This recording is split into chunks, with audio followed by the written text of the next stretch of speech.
চলে এলাম বন্দে মাতলায়।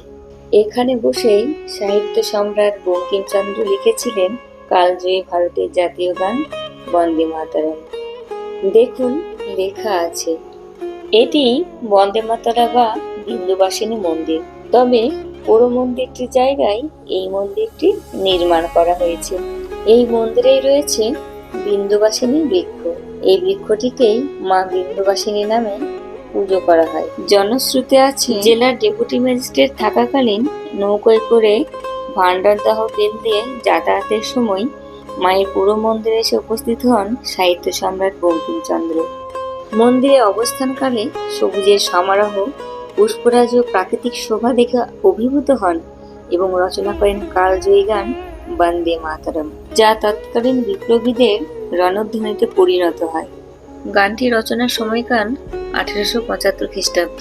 বন্দে মাতরম গানটি এই স্থানে রচনা করার জন্য এই স্থানটিকে বন্দে মাতলা বলা হয়। এই মা বৃন্দবাসিনী মন্দিরটি ভান্ডারদাহ বিলের ধারেই অবস্থিত। ওই যে সবুজ দেখছেন, ওটাই হচ্ছে ভান্ডারদাহ বিল। ওখানে ওই বিলে একসময় প্রচুর জল থাকতো, আর দুর্গাপুজোর সময় আশেপাশে গ্রাম থেকে মা দুর্গার প্রতিমা বিসর্জন করা হতো এই ভান্ডারদাহ বিলে মা বৃন্দবাসিনী তলাতেই।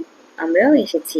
এখন সেই জল আর নেই, এখন এই কচুরিপানায় ভর্তি হয়ে গেছে, আর সেই আগের মতো গভীরতাও নেই। স্থানটির প্রাকৃতিক দৃশ্য ভীষণই সুন্দর, শীতল বাতাসে প্রাণ জুড়িয়ে যায়। পাশেই রয়েছে রাধা গোবিন্দ মন্দির। চলুন রাধা গোবিন্দ মন্দিরে প্রবেশ করি। ভিতরে রয়েছে রাধা গোবিন্দ মূর্তি। এই বন্দে মাতলা স্থানটি রয়েছে মুর্শিদাবাদ জেলার বেলডাঙ্গার অন্তর্গত বেদবেড়িয়া গ্রামে।